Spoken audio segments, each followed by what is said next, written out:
I didn't go into it with any particular valence. I'm quite open to these technological advances. I mean, some of the AI software, as it relates to image generation, is concerning to me.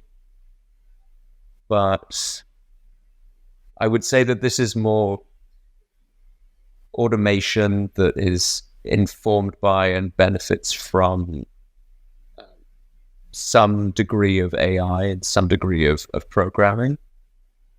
And on that level, I think it's simply another tool. And I can't remember who told me this, but somebody told me that when writing was introduced as a technology in Greece, there were people that were terrified by it and thought that it was an apocalypse of sorts, because people thought that we would no longer be able to remember anything. We would no longer know how to tell a story. And I think that since then, a lot of things have been remembered and there have been a lot of wonderful stories. So I just think about that as kind of a bellwether for paranoia.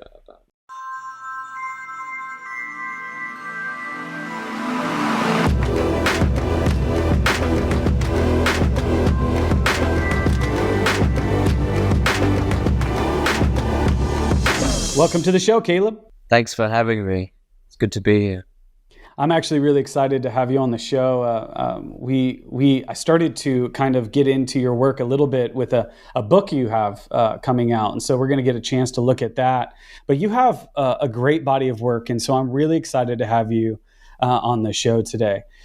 So for our audience, just that don't know you, go ahead and introduce yourself really quickly and kind of dive into who you are. Sure, thank you. Okay. My name is Caleb Stein. I was born in England, but I moved to the US. I've been back and forth a lot. And I grew up surrounded by art. I'm very, very privileged in that way. My whole family is engaged in it in one way or another. My mum is a film producer. Both sets of stepmothers that I had growing up were art dealers. My father is an architect, and my grandfather was one of the madmen. You know, he was an art director on Madison Avenue that could sketch an entire universe on a napkin over a cocktail. And so, luckily, some of that has sort of found its way down to me. And so from a very young age, I was really steeped in, started off with movies, but very quickly it just became art more generally and books. And I remember that there were a couple moments that were kind of key for falling in love with photography. The first one was, I must have been about 4 or 5 years old, and I was given a Bugs Bunny camera. It was a camera that was sort of shaped like Bugs Bunny, and it had something like 12 frames on it. And, you know, within probably 30 seconds, I'd used all 12. But I continued to photograph with it, even though there was no finished result for months on end. And I remember the experience. So no film. You just kept clicking. Just kept clicking. Just clicking. That's thinking, amazing. Oh, look at this, look at that. And just sort of playing around with it. I have never seen that Bugs Bunny. I don't know what happened to it. I've moved so many times in my life. I don't know what happened to it, but it was iconic. I mean, it was really spectacular and detailed, and you know, kind of the miracles of plastic, I guess. So that was a big one. Just for the joy of looking and photographing. So that was a really big one. And then the other thing, which happened a couple of years after that, is I was at a preview for a sort of afternoon sale at Christie's. I was kind of being dragged along by my parents. and they'd always let me go off and do my thing, and then we check in with each other maybe once an hour or something. And I found my way to Jeff Wall's light box of The Invisible Man, and I just remember I didn't go back to the spot for the check-in. You know, my parents had to come and find me because I was obsessed. There was a whole story in a way that I'd sort of never experienced before. I'd only sort of seen that through sort of bedtime storybooks or movies, but I'd never seen it in one frame before. And it was the sheer amount of detail and the sweetness of the picture that this was a man who had built his sort of a safe place for himself. You know, he had the imagination to fill it with thousands of light bulbs. For I don't know, maybe Patrick, later you could add that image as part of the video. for those that don't know it, I don't know if that's something that the technology can accommodate, but for those that don't know the image, it's basically a color photograph of a basement, and a man is sort of at 3/4 angle away from the viewer, sort of leaning forward. Maybe he's reading the paper or doing a crossword puzzle. And the ceiling, everything is sort of quite normal, and it might look like, you know, a maintenance man's sort of like space to chill out at work or something like that. But the ceiling is remarkable because the ceiling is covered from tip to toe in different types of light bulbs, and some of them are lit and some of them aren't. But it's remarkable, and Jeff Wall had been inspired obviously by the poem, but also apparently had never seen Gordon Parks's version of it, which he'd made decades before. I learned recently from David Campany that Jeff Wall wasn't even aware of Gordon Parks's version when he'd made that. Anyway, all of that comes later. In that moment, it was just wonder. And both of those experiences, both of those early experiences contained that joy and wonder. And that's probably why they were both so formative. I think those are really good connections into why you kind of got into photography itself. I'm kind of curious about the parents and the art dealer parents. What kind of art were you around? Was it sculpture, painting, everything? So you all got of it. Actually, not so much photography. Not so much photography. My father's wife is kind of a specialist in British art, although she's sort of very familiar with a lot of modern and contemporary, I'd say more painting. And then my mother's former partner, she's sort of a modern art dealer with some contemporary work, but no real specific interest in photography. That was sort of something that was developed on my own, because then in university I went to Vassar and I did the art history program, but they didn't really focus on photography either.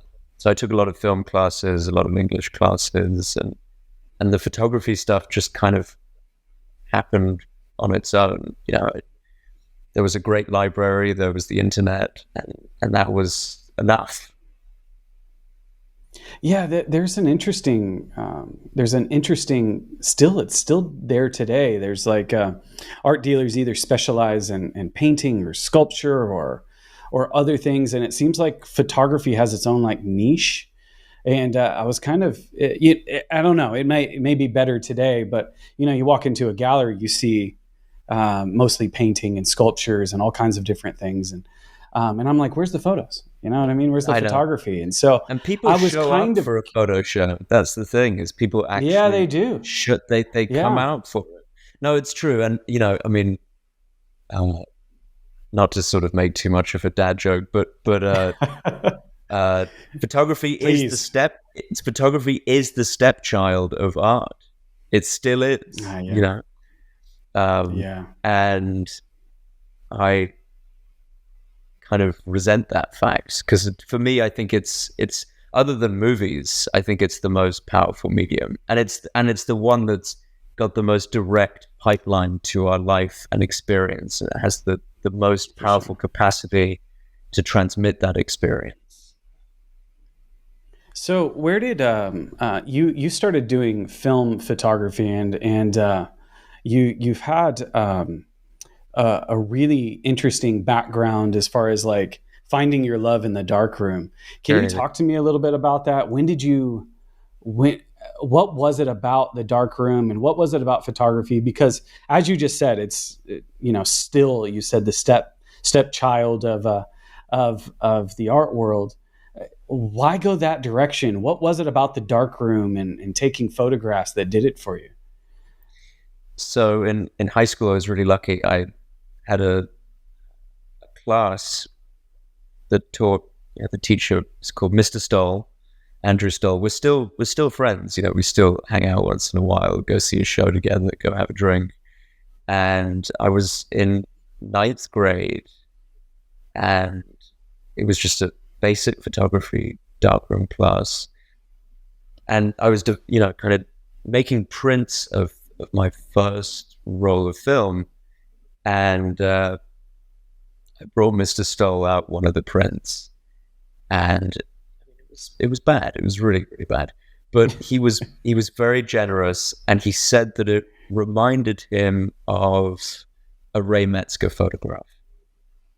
And then he showed me Ray Metzger's work, and then he showed me Harry Callahan's work and Aaron Siskind, and kind of told me about how all of them were very active at the Chicago Institute of Design in the 50s and 60s, and sort of the relationship between their work and collage, and how they really leaned into this sort of Caravaggio chiaroscuro as a way of thinking about the flatness and the depth of an image. And it appealed to me immediately, not only because of sort of the way that it looked and the sense of formal rigor that was there, and kind of immediately sort of in the back of my brain reminded me of my father's sort of minimalist architecture and my grandfather's, my grandfather came up in that same period.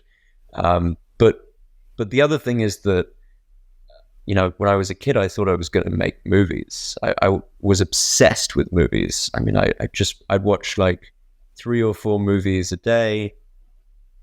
I was a completist. I just try and watch everything. And I realized that it was very difficult to make a feature film and to be a director. I mean, you need an enormous amount of money. You have to coordinate between hundreds of people.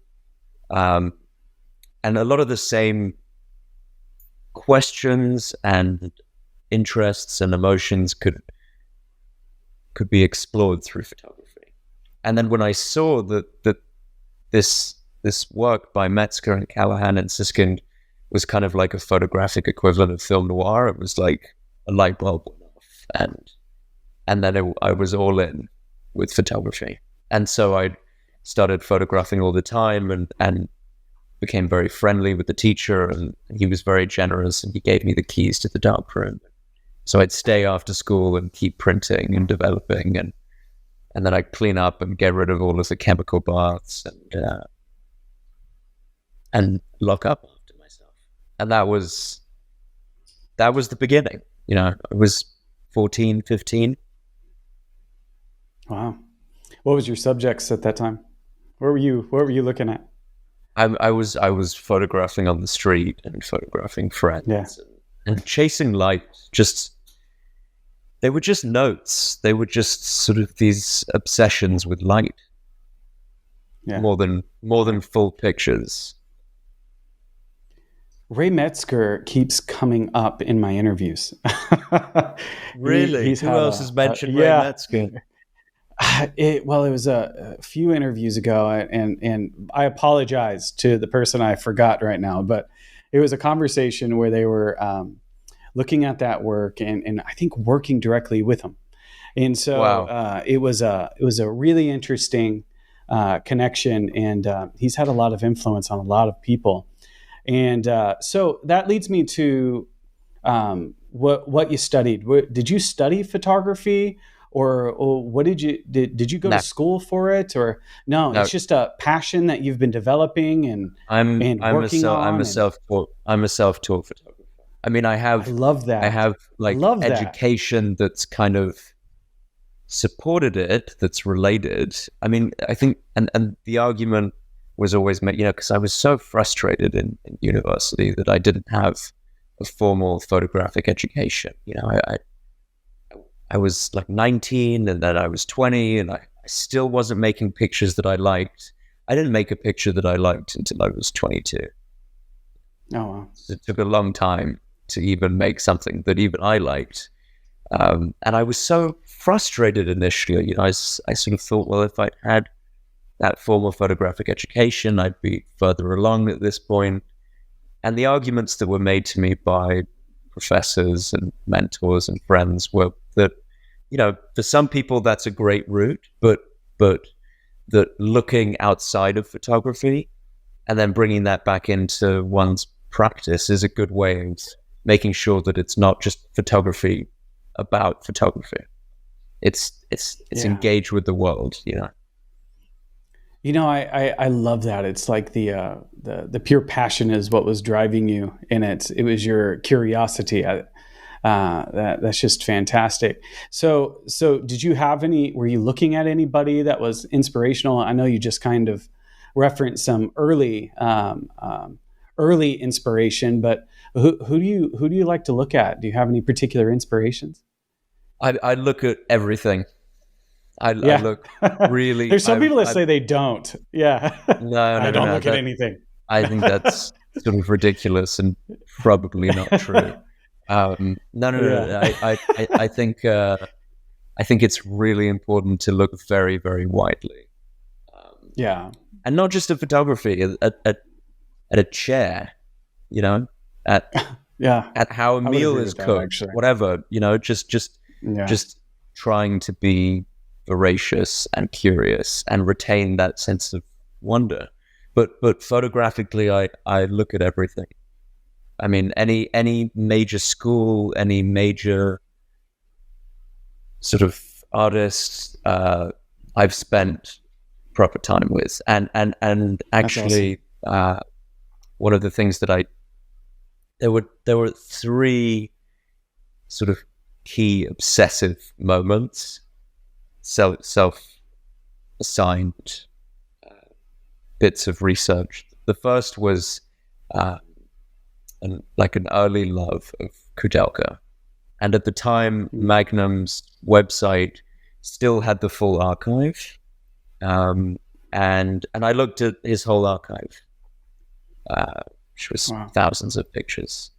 And I would sort of make edits. I'd take screenshots and put them in folders. And, I made this thing on my laptop freshman year of university, just called Photographers Profiles. And I'd delve into a photographer's work, and I'd make screenshots of their work, and then I'd read articles and make screenshots of bits of information. I'd build up a profile about the person. And then what I started to realize is that there were certain images that were incredibly similar, like the same composition, the same subject, but then slight variations. And so I had this other moment where I sort of played this memory game where I'd try and sort of think about the connections, but the very literal, formal connections between certain types of images. And then I spent 6 weeks looking through, and this was insane, but I spent 6 weeks looking at the entirety of the Tate's online collection. Yeah. Because the Tate receives so much funding from the government, they have these sort of educational responsibilities, maybe more than a lot of museums in the US. And so without sort of applying filters to the searches, I was just scrolling through the entirety of the Tate's collection, and something good came from that, because I was looking at a sort of visionary William Blake drawing next to, a hedostyral video clip next to a Rene Burry photograph, just sort of all of it together. There was this kind of overwhelming feeling of, even though there are a very wide range of ways of making things, I felt very strongly that it was coming from a kind of collective source. And that was very inspiring to feel. That's awesome. It's you were, I think a lot of us, we find one like album, like from an artist, and we play it on repeat over and over again. And I can imagine you doing that with photography. There's a lot of people that say images are like music. They have their own notes, and you're just playing them, and playing your favorite songs. And so it's a fascinating look into kind of the way you look at photography and how you're influenced. So I guess my next question is, I read that you worked as a photo assistant for a Magnum photographer. And I was curious how that kind of influenced you and pushed you into the work you're doing today. Yeah, I worked for Bruce Gilden for several years while I was in school, and then a little bit afterwards, mainly sort of helping him to organize his archive and to expand his social media reach by sort of looking at what we were finding in the archive and figuring out what we could post. And I also helped him organize his library because he made a move from downtown Manhattan to upstate New York. And that was a big education. I mean, it was looking at a photographer's work over 5 or 6 decades and kind of seeing the grit and seeing the sort of creative flow, the moments where it was really coming and the moments where it wasn't. And it was useful. I mean, look, to be frank, there's a lot about his work that I don't align with, and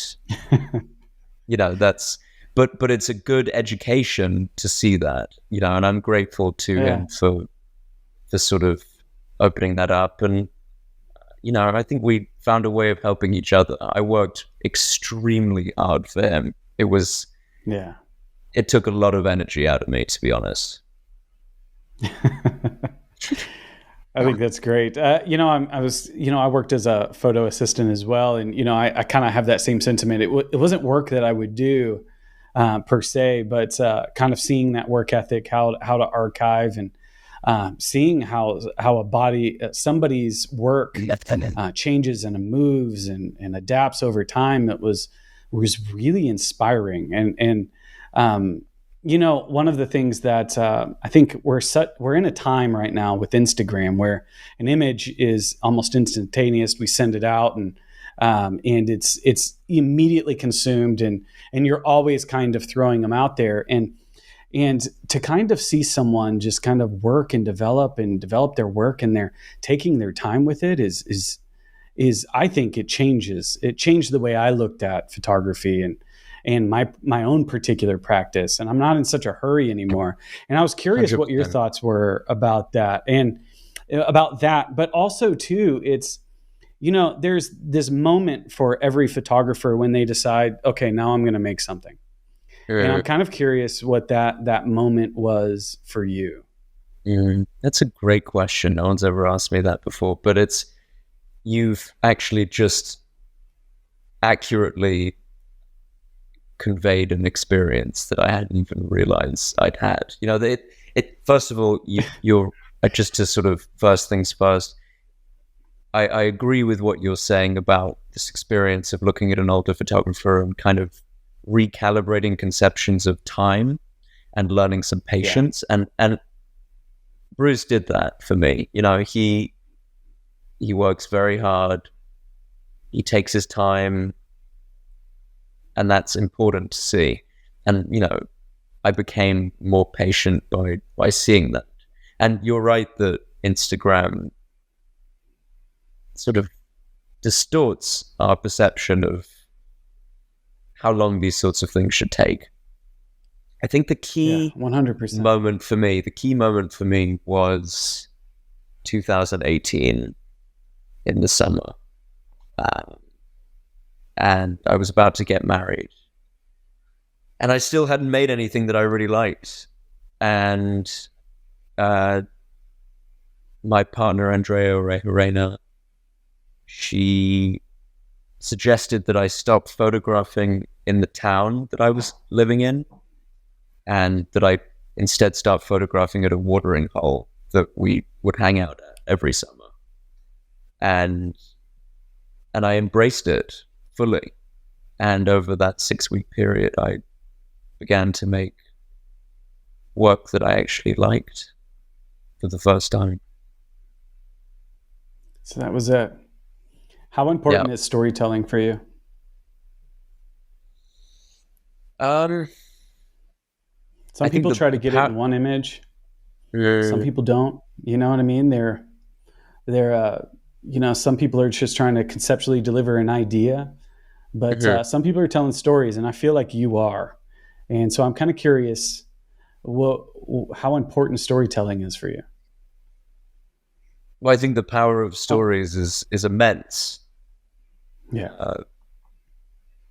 I don't want to dictate the story. I want to have a set of questions and feelings, and then the hope is to sort of transmit that and leave space for people to engage with it on their own terms. It's about trying to sort of get people to stop and engage with it. And a lot of that isn't, that engagement is not always as clean as a story. Sometimes it's sort of hitting points internally that might not relate to language, so they might not relate to a story, but they're still getting at something. When it works, a photograph still kind of hits you or opens something up emotionally, depending on what type of image it is. Yeah, you're hitting something that I really, really like about photography is I think there is a narrative that often I think a lot of really good photographers do. They deliver a narrative, but also a great image can also deliver kind of an undertone of an emotion. Sure. And a good image will do that. And some can do it in a single frame, and that's like their goal. And then some people are actually trying to tell stories in a series, almost like a movie would, delivering scenes and moments and doing it from different angles. And I keep referencing this article that I read on Urbanaut with you, and you were talking about how you had this one particular teacher, or it was I guess an influential person that was talking about how an image it has to live on its own, number one, but then also you've got to tell them within a series. And I'm kind of pointing at that because I'm noticing that in your images, especially when I look through it, is they can live on their own, but they tell you a deeper story. And I'm kind of teasing our audience to what we're about to see, but kind of talk to me a little bit about your approach when you're actually photographing and putting together a series. Sure.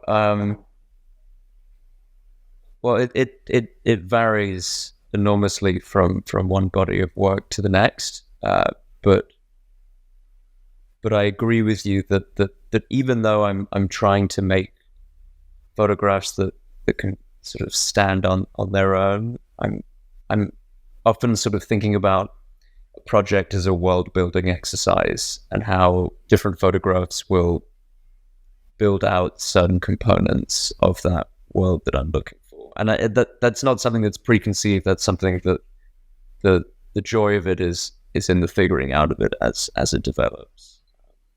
But the relationship between images is something that I think about a lot. And I mean, my projects have started in all sorts of ways, but usually they start with a feeling that can't be shook, and with a set of questions. And usually they start with an image. They start with an image that I want to make or have made that I want to flesh out in some other way. So that's kind of a key part of it, I'd say. That's awesome. Some people, I've heard that before too. It starts with an image, but I'm also curious how important research is to you. Is it sometimes, I hear some people, they say, well, I'm out there doing the research with the camera. And then I also hear other folks that actually start with research, and that inspires the work. And I'm kind of curious where that line is for you, or if it adapts based on what you're it does doing. adapt, and I guess that's sort of one of the main parts of my life that's been useful, is the sort of realization that it's fine to work in many different ways and with many different approaches, and that actually my favorite artists have embodied that. Whether it's Ronnie Horn or John Baldessari, these are Ed Ruscha. These are people that they have something that they're interested in, and they find the right form for it. And then something else comes along, something changes, and they move with it. There's that great Fontaine quote. He says, "I bend but don't break." I think that's a good way of living and a good way of making work. I think that's interesting. This gives us a great opportunity to slide into some of your work. And so we can kind of take a look at some of those images that you make, and get a little taste of your world and what you're looking at. I know there's a common thread between all of them. And so let's go ahead and take a chance and take a look. Yeah, for sure. So this is a triptych that I've been thinking about recently. Photographs from 3 bodies of work. The one on the left is Bodhi and Owen wrestling at this watering hole that I'd mentioned before. I made this photograph in 2022, and it's part of this ongoing project, which is sort of 10 years in the making, called Down by the Hudson, which is my ode to this small American town, which is sort of filled with tense political conflict. In the last election, you could have fit the difference between the number of people that voted Democratic and Republican. You could have fit the difference into a bar on a Saturday night, and that tension is palpable. But this watering hole is sort of a place where there's some reprieve from that. The water kind of washes it all away, at least for a moment. And you particularly see that with the men that go there, and the way that they kind of open up, and they might be wrestling, but there's kind of a sweetness and a tenderness to it. And the photograph in the middle is a photograph of a robot carving a marble block into a statue in the legendary Tuscan Carrara quarry, where Michelangelo and Bernini sourced their marble. And this is a company that basically uses 3D schematics and sends those to robots that then are able to sort of do the bulk of the sculptural production. The finishing touches are still done by human hand. But I was interested in this space as a way of sort of thinking through questions about AI and automation, and how they're going to challenge our conceptions of creativity and authorship. And I just made a book out of that work, published by Loose Press. It's called How to Move a Mountain. There's a wonderful introduction by ICP curator David Campany called The Surgical and the Sensual, which is really worth a read. And then the image on the right is from an ongoing body of work called Men Fighting and the Spaces That They Fight In. And it was the direct result of the image on the left. Sort of thinking about how when you abstract these moments of conflict between highly trained men who are capable of killing each other, there's actually some softness and some affection in it. And in all of these, sort of thinking about the relationship between the sculpture and the body, and not doing that sort of as an aesthetic exercise, but sort of thinking through how, if I can make a photograph that on the one hand has a sort of graphic strength to it and a boldness, but on the other hand it has a softness either in terms of its forms or sensuality of the tonality, then that can kind of open up a ground for people to think through things about, just because something can be one way, it can also be another. Sort of moving away from a binaristic way of thinking, whether that's masculinity or conceptions of authorship, or thinking about affection versus conflict, or any number of binaries. That's sort of a way of thinking through how they can sit next to each other. At least that's sort of, those are the sets of questions that I'm asking myself as I make this work. I get an overwhelming sense that you are exploring nuance in your work. You're trying to look a little deeper. And am I pointing on the right direction here? I mean, that's kind of you to say. I hope that's true. Based on what you just said, and a little bit about what I was seeing in those images, there is a nuance between that. And I think there's something, you said, men fighting in the places that they fight. I love that title, by the way. Those men, they have a power and a strength, and but they consider that holding it back and their tenderness is their virtue. They could kill you, but they don't, and that's why they're virtuous. Exactly. But that's a strange nuance to think about, and one to kind of encapsulate into an image. So I think that's quite fascinating. And hello. Dog. We have a guest. We have a guest speaker. Sorry, he wants attention. He's he's a good boy. It's all right. Danny, come on, you got to go down, baby. You got to go down. He's going to be so popular on this show. People love their dogs, Oh, and I love. That's a German Shepherd. I think he's got some German Shepherd in him, but he's a lot of things. He's a lot of things. Dream dog. That's the one I want. Yeah. He's my boy. I love him. That's awesome. So I would love to take a little deeper dive into some of those bodies of work. And so while you do that, let's kind of talk a little bit about the project, how it got started, what you were thinking about, and so on. And we're going to take a look at that first one on the left. We're going to do a brief one. We're going to spend a lot of time because I want to hear about that project, How to Move a Mountain. And so we're going to talk about that a little bit more at the end.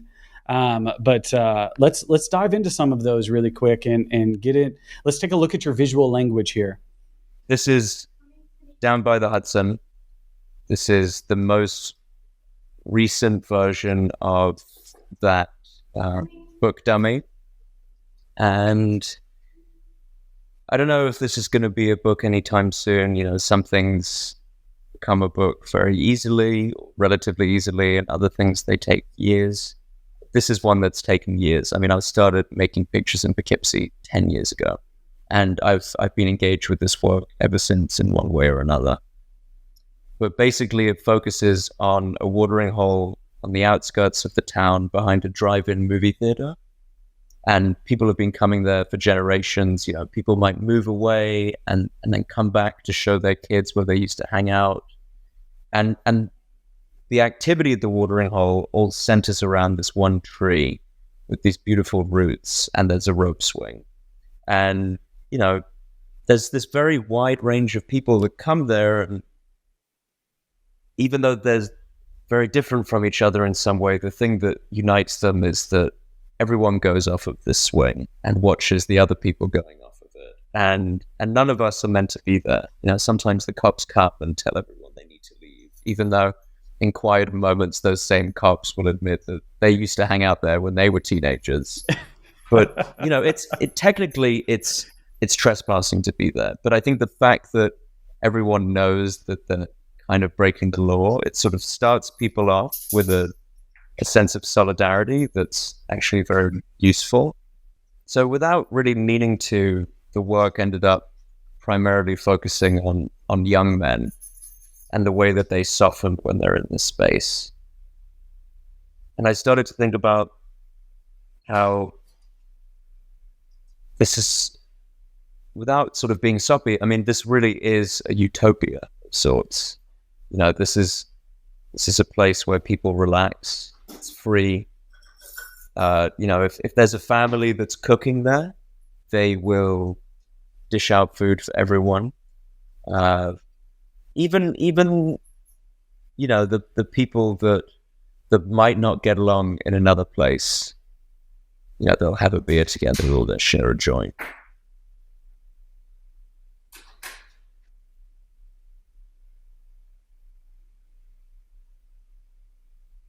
Talk to me about your approach for you have, it seems to be mostly portraits.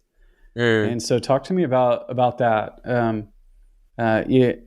I read in an interview that the way you think about taking photographs, especially with people in it, is more related to a relationship and some kind of connection. So talk to me a little bit about that. A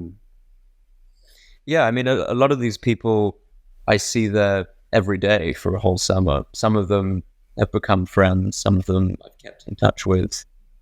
But all of these photographs are the product of a relationship, whether that relationship spans an afternoon or several years. And, I'm kind of the belief that photography is not important enough to make someone feel uncomfortable. Not interested in making photographs that are sarcastic or photographs that are sort of made without people's permission. I want to make sure that it's something that people want to be engaged in. And so I approach people, I share my work with them so that they can see what I do. I let them know what sorts of context the work might be positioned in. And if they're up for it, we photograph together. And, I work with for this body of work, I work with a digital Leica, with the Leica M10. The use of that is that you can show the work immediately.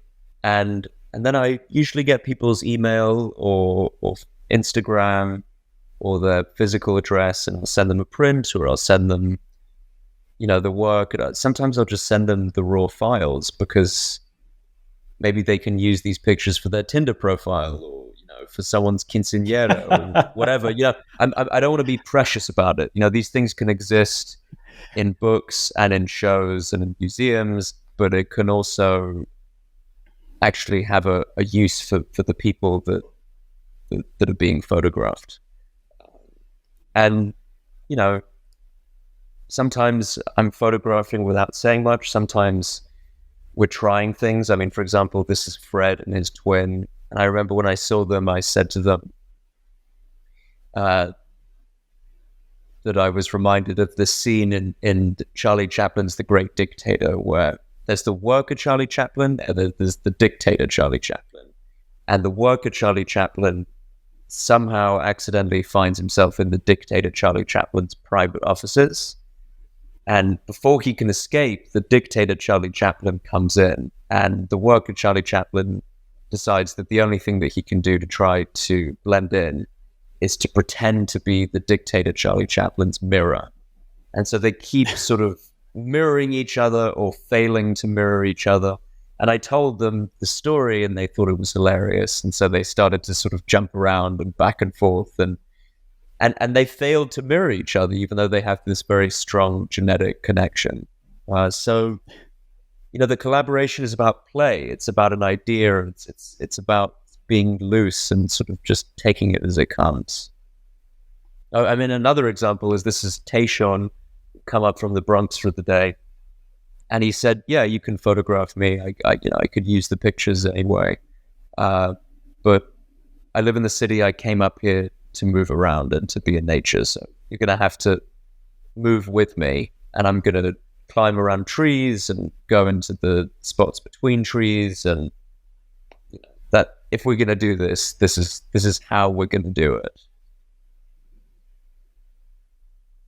This is sort of the center point of the whole watering hole. I think, when you do projects like this and you spend some time in a place, there's something that you take away. There's something that it's almost like a gift to you. And I don't know if it's a gift or if it's a thought or whatever. I'm just kind of drawn to what was it about this and this body of work that made an impression on you? Really, I think that I have remained fascinated with this place because I've seen the power that it has on other people and on me. I think when I started photographing in Poughkeepsie, I was 19 and was sort of classic young, angry man. And this place kind of softened me. It just worked its magic on me, and a lot of that is tied up with falling in love with Andrea and her encouraging me to make this work.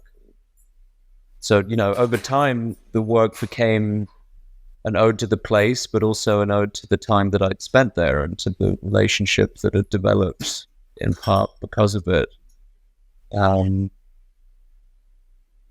It's a hard thing to put into words, but that's probably the best that I could do with that. You use that word utopia, and I think that's a big word, and it's a pretty powerful word. So, but there's a reason you said it, and I'm seeing it because I remember we used to, when I was young, I lived in Florida, and we used to go to a freshwater spring. And we would do things like this. We had a big swing, and everyone could use it. Everyone did. We always enjoyed seeing people fly off those things, and I always envied the people that did backflips. I was just like, wow, that's impressive. But it had this like strange way of just kind of uniting people and connecting people. And so when I see this work, I'm instantly brought back to a moment like that that I had. And this still exists. So people are still doing this stuff. I love that. I love that because I get so worried. I get so worried that young people or just people in general are just not going out and experiencing nature in the world in this way. Totally. And so is that drive-in theater still used or no? It is, and it's great. It's really fun. It is. I love it. Yeah, I love it. I got in a conversation recently. They said, have you ever been to a drive-in theater? I'm like, yeah. And I was like, man, I wish those are still around. I'm like, they are. So yeah, I remember I went to one. That's absolutely fascinating. This is my favorite photograph, by the way. I just wanted to point that out. This is my all-time favorite photograph. It's called Seamus in embryo pose, and I'm very friendly with a family that's very friendly with him, and I'd see him every day there. And this one day I noticed that he was very quiet and sort of looked like he was curled up in a ball. And I went to my friend Nate and I just asked him, what's going on with Seamus? And he said, his mother just died in a motorcycle crash, like 2 days before. And, the same day Roe v. Wade had been overturned. And so I just sort of kept thinking about how he was kind of like curled up in an embryo, trying to sort of soothe himself in a way. And I brought a print of this to his grandmother. I haven't seen him since, but this photograph is sort of everything that I would want from a picture. Wow. Just thought that was what that should be. It's really, really powerful. And, what's interesting is going through such a tough time, just mentally and emotionally, and going there. I mean, same with Emily and Belinda. The water is immensely healing. I mean, it's the same with this portrait of Emily and Belinda. They told me that they'd both been in a major car crash and they'd had to have serious reconstructive surgery. And this was the first time that they'd been swimming in years. And so it sort of marked this key moment of progress for them in their recovery after that trauma. Wow. So this place is healing. It's softening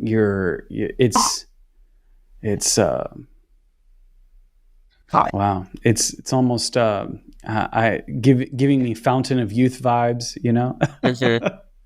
Totally. You know what I mean? Yeah. I just I love it. Why are you drawn to the black and white image? I think black and white is a very useful way of thinking through memory and thinking about sort of the psychology of memory. And it's a useful framework because I think we're all kind of culturally programmed in a certain way. So, if there's a movie that's in color and all of a sudden there's a scene that's in black and white, we all immediately know that refers to the past. And so when you're using a visual language that refers to the past, but you're using it to think about the present moment, then at the very least what that does is it can create like a jolt or a sort of a schism in the expectation. You're seeing work made now, but it looks like it could have been made 100 years ago. And maybe it could have been made tomorrow. And that kind of playfulness with time is a good way of getting people's attention, getting them to stop and look. I think that's interesting. I can definitely see the connection. And, I can see the connection in all three now. Now I can kind of see that being played out in all three. I definitely saw it in the watering hole because that seems timeless. And generational kind of tradition that people pass down. So I think that's fascinating. And we're going to get a chance to take a look at the next body of work. Can you see this properly now on the screen? Yeah, there we go. Okay. Yes. So we get a chance to take a look at men fighting and the spaces they fight in. I think that's I just love that title. I am just very matter of fact. It's just, I don't know. It just seems like a movie title. And so, anyway, continue. Go ahead and talk to us about this one. Yeah. So I've been working on this for the last year and a half, and the focus has been on professional fighters. A lot of them are nationally or internationally ranked. They're all capable of, like we were saying earlier, they're all capable of killing someone if they wanted to, but they're all actually incredibly gentle men. And I felt that there were these sort of surprising moments of stillness and tenderness in these extreme conflicts. And I thought that photography was the sort of perfect thing to explore that.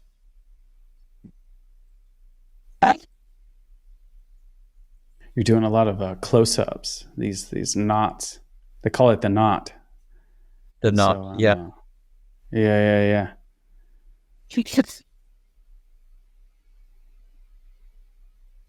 This could be a hug. It's not. It's a fairly intense hold, but it looks like a hug if you photograph it the right way. Yeah, for sure. What brought you into this project? What got you into It was the photograph of it was the photograph from the watering hole of Bodie and Owen wrestling. Gotcha. I did a show of that work with my gallery in LA, Rose Gallery, in late 2022, and towards the end of the show, Rose and I were walking through it, and she pointed at that picture and she said, "You're probably going to be thinking through the questions in that picture for quite a while." And she was right. I couldn't shake it. I just needed to keep exploring that. How did you find people to photograph in this regard? Were you just kind of finding wrestling spots, or what were you doing? It was through a friend who knew them, and then, you know, one thing kind of leads to another. You get introduced around. It's interesting. But I started to sort of think as well how the spaces that they fight in, if you photograph them in the right way, they end up sort of looking like ready-made collage or ready-made sculpture. This is probably my favorite photograph from the series. It's a monumental scale print, but it's for boxing, and they write the scores. You can see this man sort of resting. Yeah. But that was something that this project sort of made me interested in, is if you look at the world generally and you photograph it in the right sort of way, it could almost look like a document of a sculpture. And so looking at the world as if it was sort of a place filled with creativity, just sort of ready to be framed, is a very generative approach for me, and it keeps me very engaged with my surroundings. Those are tight communities. Those boxing clubs, and those. Did you do any like? Well, I had some experience with that.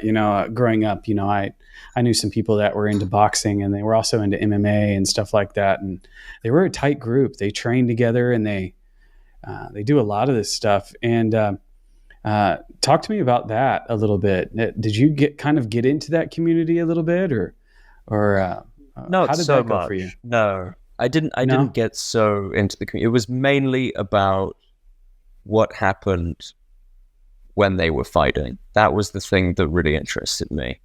Gotcha. And the spaces. But I did see very clearly that it is a very tight community. I mean, just to go back for a second,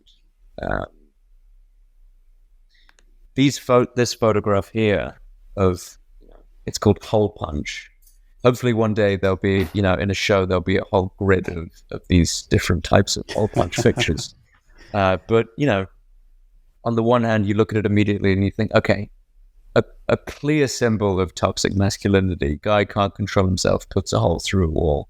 But then, I started talking to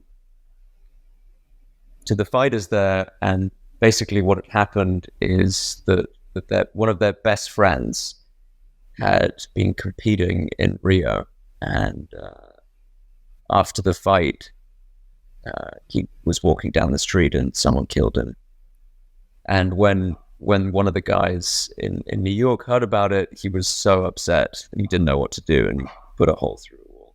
So are there better ways of expressing grief? Yes. But it sort of changed the way that I looked at that. That was something I could empathize with that. Yeah.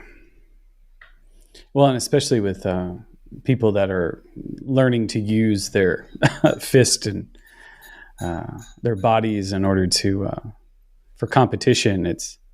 They express their emotion and stuff that way, and it's fascinating. It really is fascinating. It's totally. I think.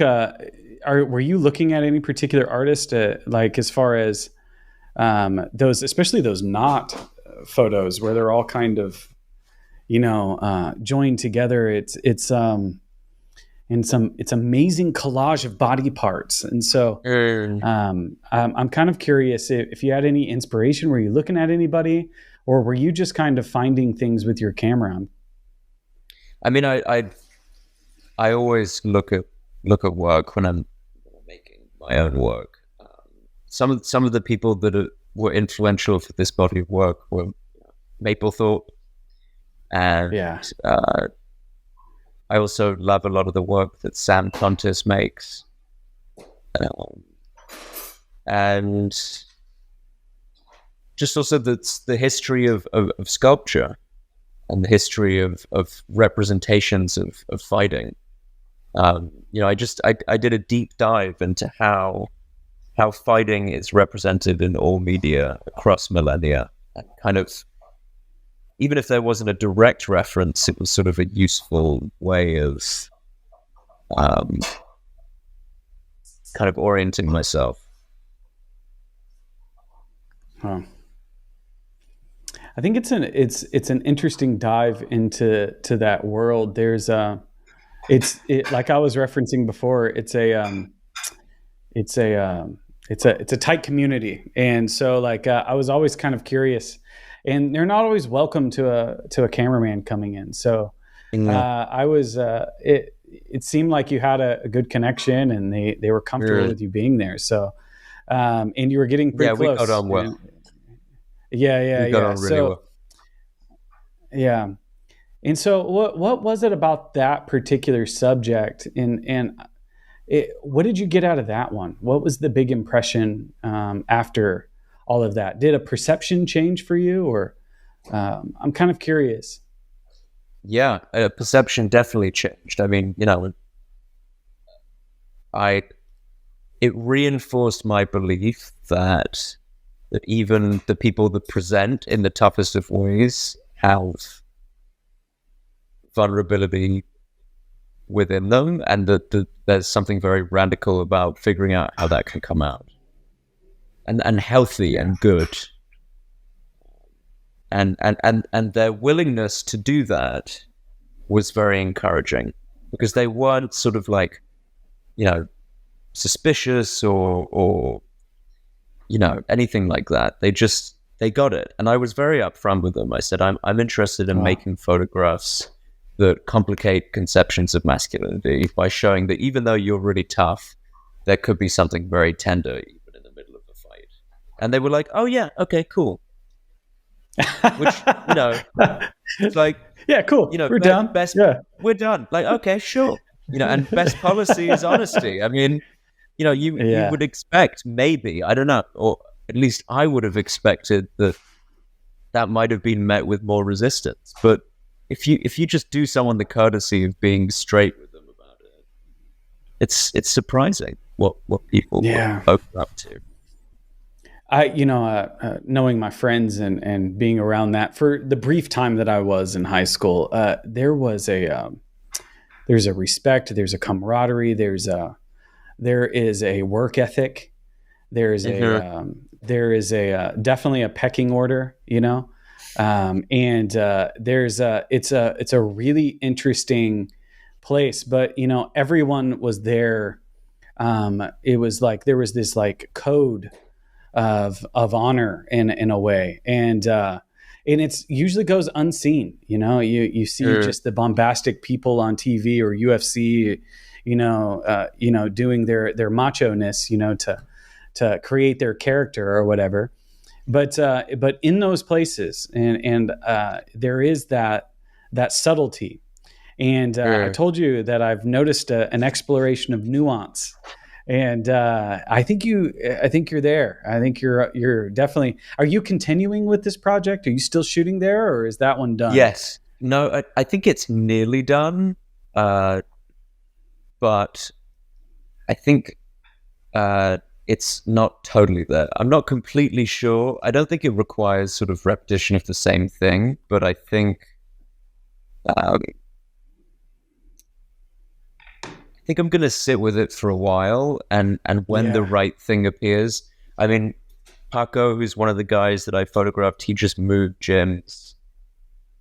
And when he gets settled, he was going to invite me. I think he's been traveling a lot, so I'm sort of waiting to see what happens with that. I don't know if it's a book, to be honest with you. I'm not sure that work alone needs to be a book. It could be a show. I think it could work in that way.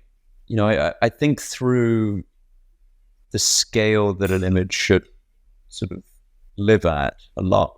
And some of those I think would work very small and others very large. And I think it could be a good installation at some point. I could see those, I call it the knot, actually. I just keep going back to that. I see those big. Yeah. Totally. Yeah. Some of them are very large. Some of them are 72 by 48. Yeah. And because, you know, when you're in that close and you're in the knot, it is that close. It is that big, you know? So it's like, you almost have to make it that way. So that is very, very interesting. And, now we get to dive into the last body of work, and I want to spend the majority of our time there because you were doing this in collaboration with the Smithsonian, correct? Yes. Yeah, I can explain a bit more about that. Yeah. Talk to me about How to Move a Mountain. And how that came into a book, how you got into that, and all of that. So this work was made in some ways within the last year, but in other ways the roots extend back to a decade ago. I was in Carrara with my father and my stepmother and my two brothers. It was Christmas, and it was empty, completely empty. And my father spotted a man who worked in the quarry. And my father speaks fluent Italian, and he went up to the man and said, you know, would you want to show us around? And the man said, of course. You know, my dad gave him, you know, some cash, and he spent the day showing us around. And I must have made 10,000 pictures that day. And other than the day that I was married, it was still is the best day of my life, just because of the quality of the light and how magnificent the space is, and being there all together as a family. Anyway, years go by, I forget about the pictures, and then it comes up for nearly 10 years ago. And so just out of curiosity, I Google what's going on in Carrara. And the first thing that shows up is this company, which used to be called Robotor, and it's now called Lytix. And it's, you know, it's a company that is, it is using robots to carve sculptures.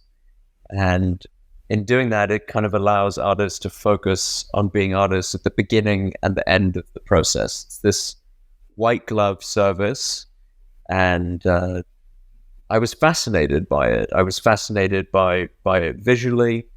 I was fascinated by the fact that this company existed in a space that is synonymous with traditional sculpture and with the Italian Renaissance. And I knew that I would need support in order to go. And so I started just pitching around. I really don't do many assignments. I'm not sort of interested in that. But the one thing is that I'm interested in working with a publication on projects that I would want to do anyway, that I could benefit from their support. And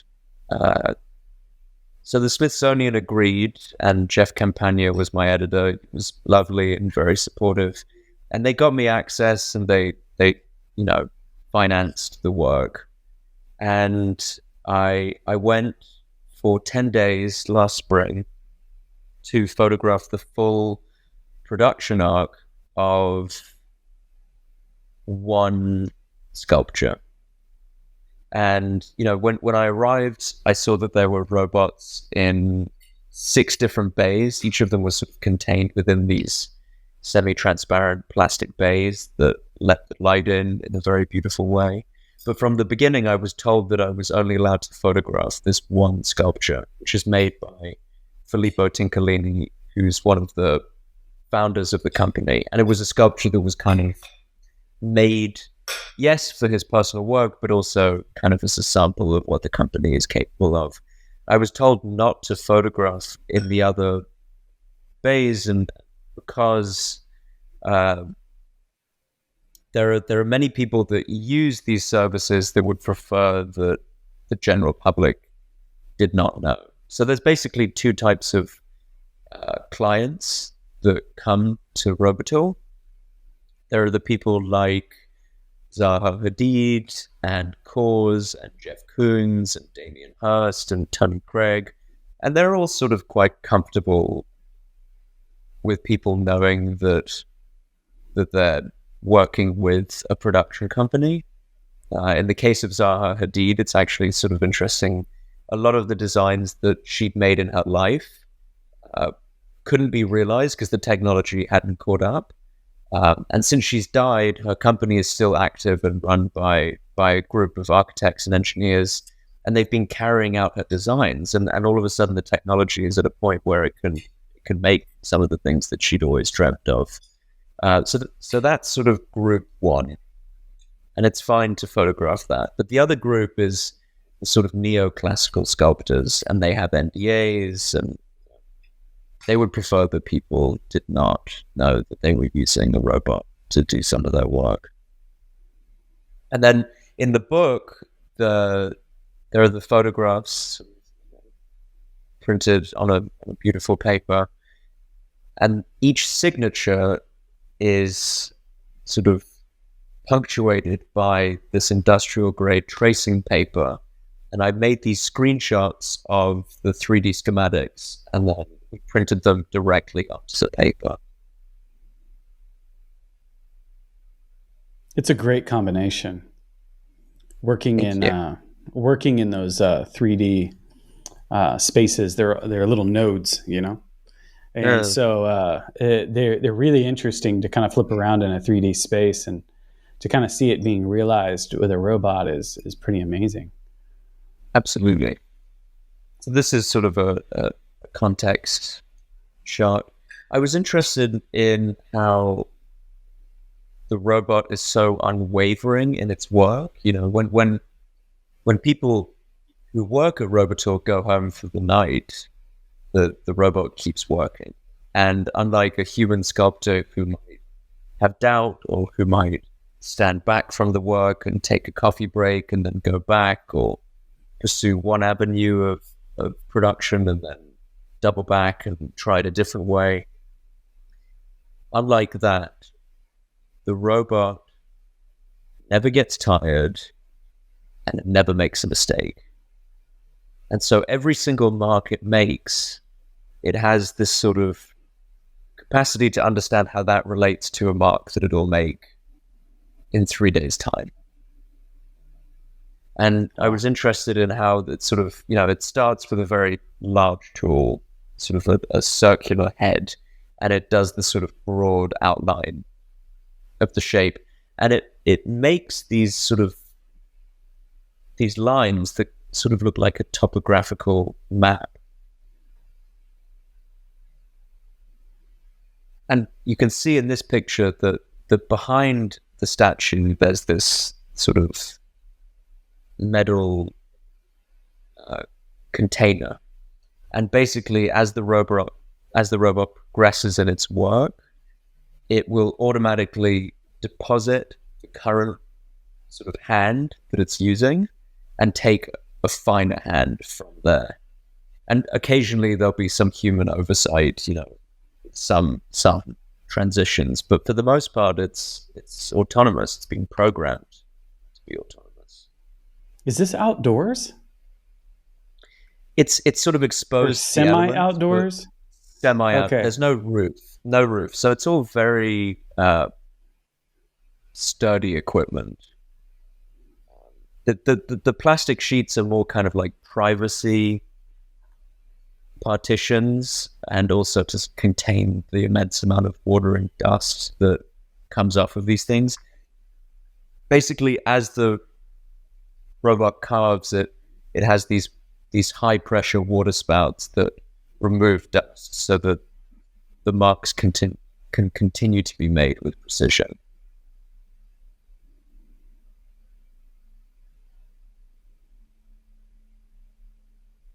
So you see the great lines in there. Exactly. So when you're looking at this production, having the art background that you have, did you have a problem with it, or were you fascinated by our progress? I didn't have a problem with it.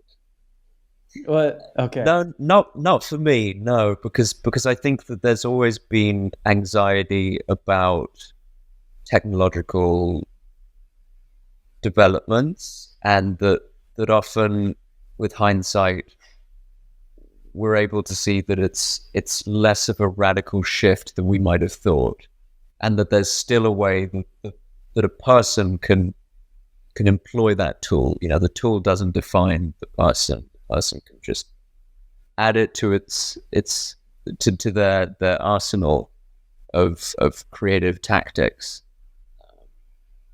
And so sorry, go ahead. That's been the big complaint against photography, and people try to define us by our tool and not necessarily by what we're making. And so, like, for sure. Yeah, that probably makes me more sympathetic to the robot.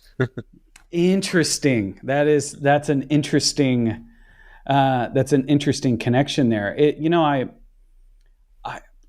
I don't know. I'm conflicted. I almost have a lot of respect for the feat itself.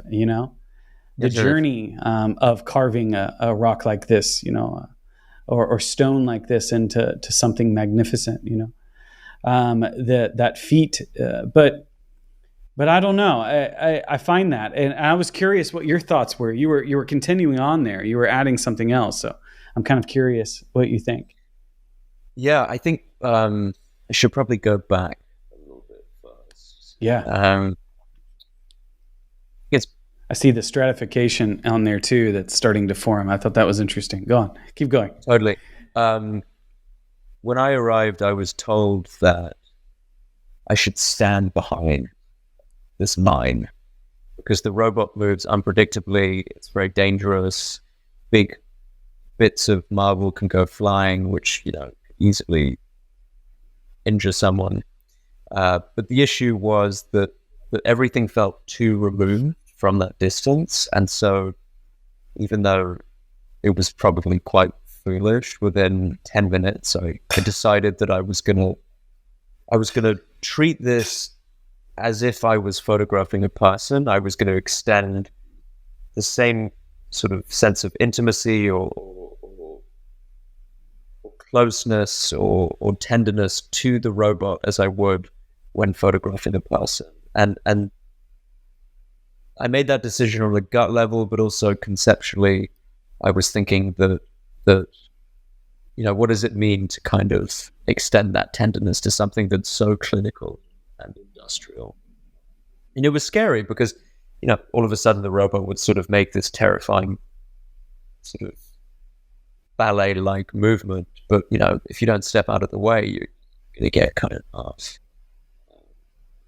And so that process of being close to it was kind of key to the way that I made the work.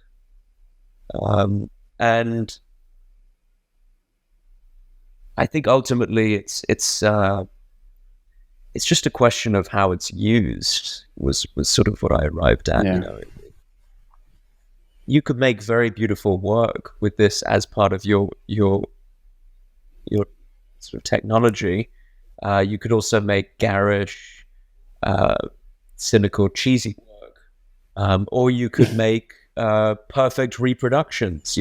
Maybe in some cases this company and companies like it will offer a great service to museums and to history in the ways that they can duplicate existing works, or say something needs to be renovated, but you want it to be part of a permanent display, then when the sculpture is away, you have this fairly accurate surrogate for it.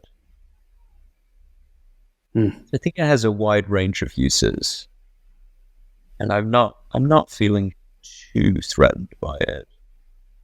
So the finishing touches are still done by human hand. There's a whole workshop of craftspeople that come from all over the world, and essentially their job is to figure out how to create a smooth transition from one topographic layer to the next. And there's a lot of skill within that, and there's a lot of decision making, because there's so many different ways that you could smooth it out and create that connection. So it's not like an automated assembly line process. There's a lot of careful, fine work that's done by human hands still.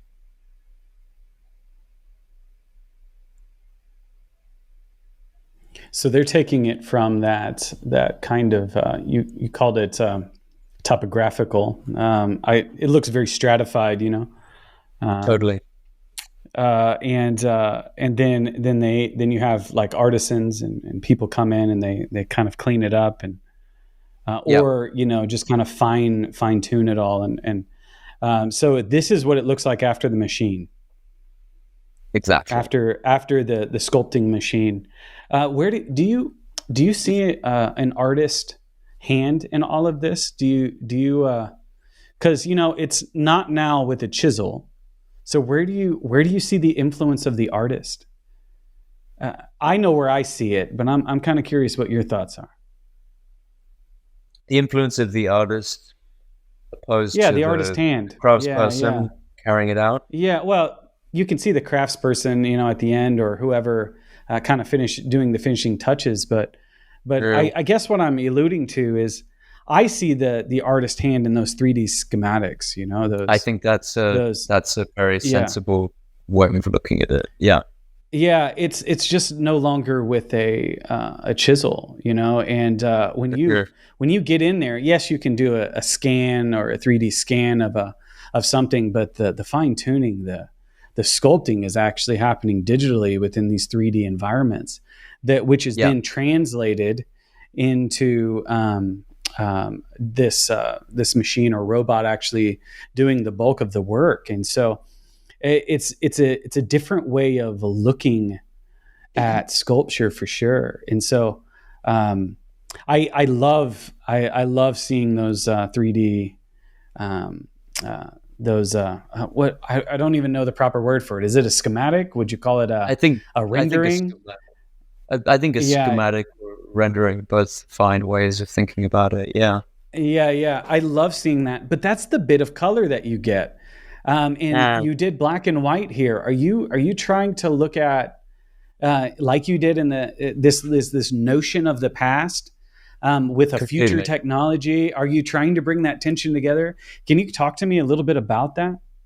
100%. I mean, I was really, really fascinated by how a company that is so cutting edge could set up shop in a place that is responsible for some of the most legendary artists and works of sculpture in Western art. And that tension really interested me. And again, it seemed sort of like a logical form to explore this with, as a way of sort of subverting expectations about the subject and creating a reminder of history, but also, in a more kind of elemental way, black and white kind of reduces.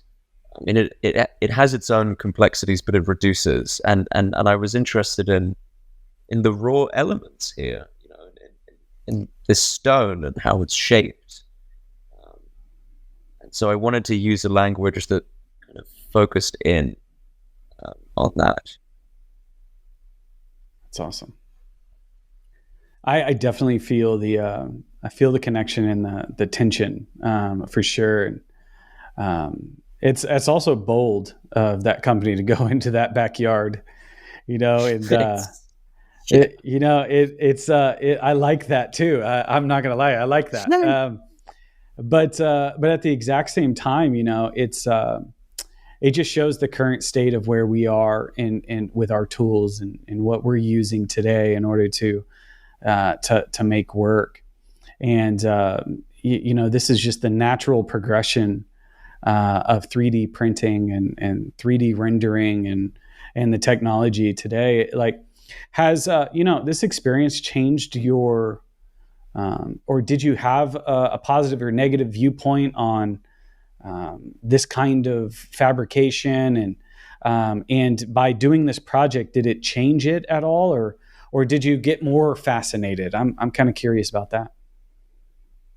I think it just deepened my fascination with it, and I think it interests, the thing that interests me the most is watching other people's responses to it, and how it brings up fears for some people and excites other people, and what that sort of says about how we manage change. And I didn't go into it with any particular valence. I'm quite open to these technological advances. I mean, some of the AI software, as it relates to image generation, is concerning to me. But I would say that this is more automation that is informed by and benefits from some degree of AI and some degree of programming. And on that level, I think it's simply another tool. And I can't remember who told me this, but somebody told me that when writing was introduced as a technology in Greece, there were people that were terrified by it and thought that it was an apocalypse of sorts, because people thought that we would no longer be able to remember anything. We would no longer know how to tell a story. And I think that since then, a lot of things have been remembered, and there have been a lot of wonderful stories. So I just think about that as kind of a bellwether for paranoia about new technology. I mean, we have to remain critical of these technologies, especially because they are made by people, and they're going to benefit certain people. But in this case, no, I see it more as just a tool. I haven't actually seen any work made with this technology that has blown me away yet, but I believe it's possible, because I think it's as simple as the right artist imbuing their spirit into the work. That's a fascinating way to look at that. The right artist imbuing their spirit into the work. You should put that on a card or write that in a book. That is that's going to be used by AI artists around the world. I've just given them a line. Yeah, you have, because they've been trying to justify what they're doing. And I'm kind of curious about the different reactions. Do you find that some more people are intimidated by this than there are people that are excited by it? Yes, I think more people are intimidated than excited. Absolutely. What do you think that comes from? In your conversations, people feel threatened. I've had conversations with more traditional people in the art world that say, well, what's the difference between this and a reproduction in the tourist shop? And I'd say, well, this is this is not a plastic mold that's, there's an enormous loss of quality that comes with that sort of plastic mold that would be used for a sort of tourist replica of, say, the Statue of David. This is, detailed 3D schematics where they can plan 1/8 of an inch and, industrial grade tools, and then, very, very skilled craftspeople. A lot of them come from the Carrara's local sculpture academy, which is one of the best in Italy. There's also a man in his 80s from Korea who's been doing this his whole life. Some people sort of insist that they could tell the difference, and I don't know. I'm not sure. I mean, if there were to be, it's an interesting thought experiment. Say there was the original Statue of David, and then this company were to make a replica, and there was no context, and they both and the replica had been treated in a way that it accounted for aging, so that in some ways you're creating a 1-to-1 comparison. How many people would know the difference, and how many people would have less of an emotional or spiritual experience in front of the replica than the original? All of these questions of the original and the copy, they run through photography, they run through this subject, and that parallelism was interesting to me. A photograph is an original in whatever form it exists. That's one of the wonderful democratic things about it. It's why it can work in a spread in Smithsonian Magazine. It can also, it's still an original in a podcast on a screen. And it's an original as an object in a book or in a print. And that's one of the wonderful things about photography. With sculpture, it's, you get into sort of a fetishistic zone quite quickly, where there's sort of like the aura of the original thing is what certain people say, and maybe it's true, I don't know. But another example, if you were to take, my favorite sculptor is Brancusi. If you were to take a Brancusi sculpture and do a 3D scan of it, and then have this company make a replica and not provide people any context, would they feel differently? Would they have less of an experience? And does that invalidate the whole work if a duplicate could be as powerful? Or does it just mean that it's a bit of a democratization of the thing, which might scare some people and really excite others? It's a complex thing, and I think sculpture has a unique quality about it, because it has the feat itself of carving stone is extremely difficult, and it requires patience and time and effort, and I know a lot of these were collaborative efforts, and so like it, when you take the feet away, of that initial thing, I think that's where it kind of blurs the line. But at the exact same time, like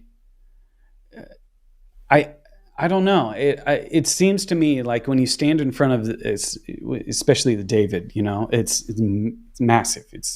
It's gorgeous, and you just think about a human did that, you know what I mean? But does it change it when the robot is now doing that? And so, I don't know.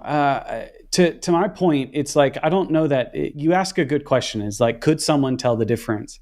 I think what's interesting about this is the combination between the two. The finishing touches at the end was still being done by a human hand. I still think that there is a connection there. Now, if a robot was just ripping out 20, you do lose that. You do lose that originality aspect to it that makes it so interesting. And so it's asking a lot of questions, and I love that you were in there and so open to it. And so it's it's a fascinating project. How long does one take from start to finish? It varies radically depending on the scale. The sculpture that I photographed, it was 10 days. 10 days. 10 days. 10 days from start to finish, but it was just a bust. But the Mormons in Salt Lake City used the services of this company to produce these gigantic Christ sculptures. Some of them cost like $1 million, and those can take 3 months to make. Wow. Just that it's so interesting. I think as an artist, one of the things that we have is that we have a vision of something. And a lot of times we spend a lot of time on a bad idea, and so we spend a really long time making something and you're like, that's terrible. But you've spent that whole entire time in order to make that. You learn a lot of stuff in that process. But one of the things that I was doing was research into artificial intelligence, and I was using image makers. And I was actually taking my ideas, the things I had visioned, and taking them from idea to concept really, really fast. Sure. What I found was that I was getting from good ideas to bad ideas. That I was going through all my bad ideas so much quicker that I was finding the good one, and I was spending more time working on that. And so I found a huge benefit in that. But at the exact same time, like I felt that same conflict, that the feat of it, the exploration of it, was such a journey. And I don't know. I'm conflicted, but at the exact same time, it's really cool. I would love to make my own design and go in there and use one of those machines, and it's really interesting.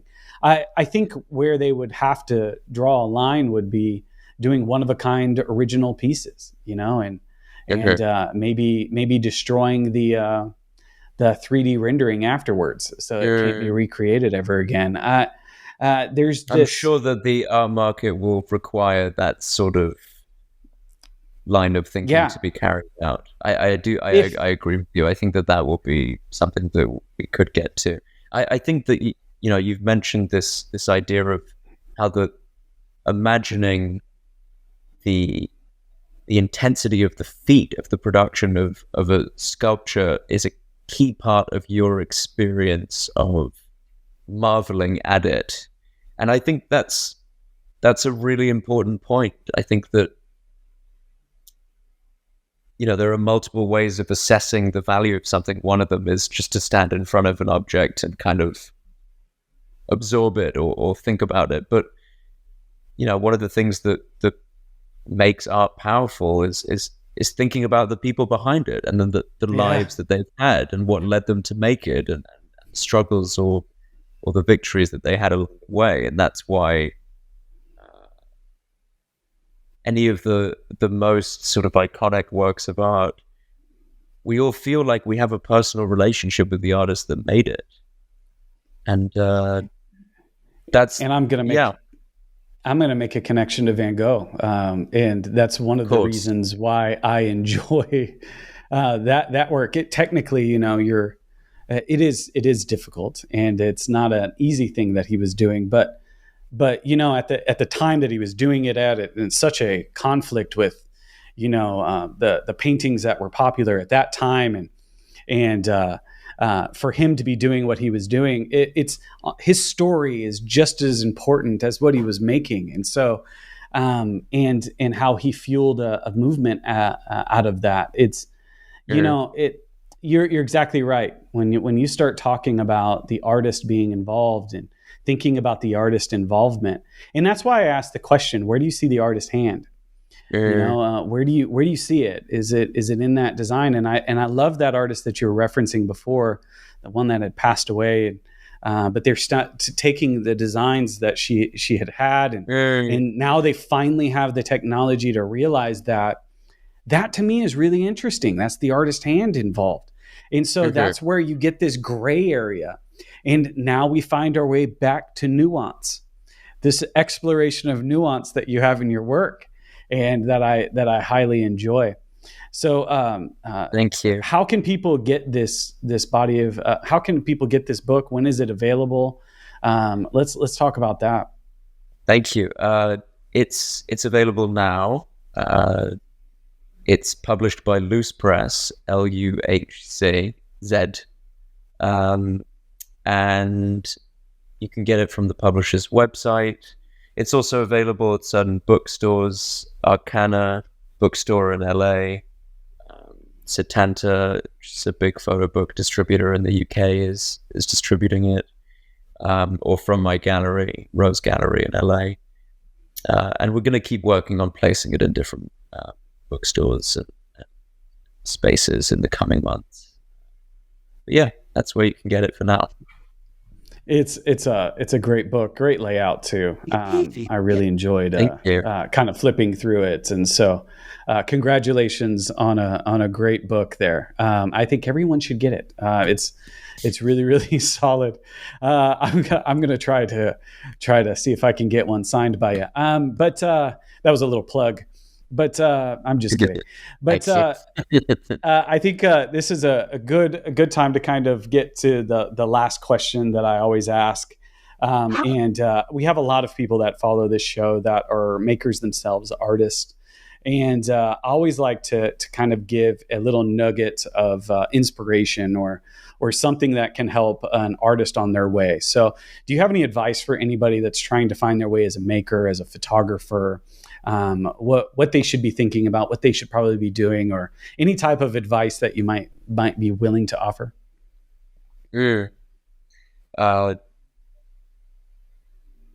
What the advice that I've given, I've had a few interns at this point, and the advice that I've given to each of them is to have a period where you're looking very, very deeply at a wide range of stuff, and then after a period of sort of really steeping yourself in all of that, get a note card and fold it in half, put it in your back pocket, and go on a walk. And on that walk, write down the works that remain with you, that you cannot get out of your head on one side. And on the other side, write down, what are the questions, what are the feelings, what are the ways of making that those things have that you want for yourself? And then just read it over and over and over again as you make your work. And I guess what I'm saying is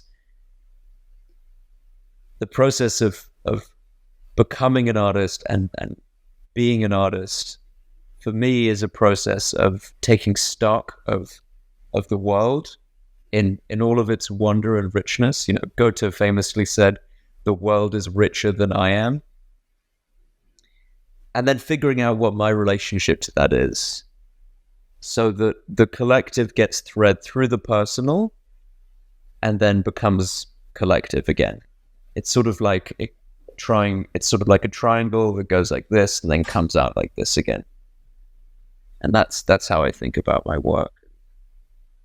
And the good thing about working that way is that you can remain very open. And by remaining very open, you can just see where things land. And something's going to land because anyone can make good work, you know, with time and care. I think that's really interesting. It's also taking stock of what rings your bell, I guess. You know, it's that thing that is really resonating with you, and then kind of moving in that way. That's great advice. It's really good advice. It's funny. I couldn't help but think about when you said have a period where you just expose yourself to a wide amount of work, and that's what I'm doing with this podcast. So I'm like, that's wow, great. I'm kind of doing that right now, all over the world, just meeting people all the time. So thank you so much for your time today. It was a wonderful conversation, and I really enjoyed diving into your world. Thank you. It was a pleasure to be here with you, and you're a very thoughtful conversationalist. So thank you very much. Oh, thank you so much. And tell us how we can connect with you. Can connect with me through Instagram. My Instagram is at CJPStein. Or through my galleries, through Rose Gallery in LA, Vin Gallery in Ho Chi Minh City, or PALO Gallery in New York. And to everyone that's made it this far, thank you so much for joining us on the Urbanaut Podcast. If you like content like this, consider liking, subscribing, and as well commenting down below. That actually helps us with the algorithm. And also, if you want to support content like this, consider joining our Patreon page and supporting us that way. And as always, we'll see you next time.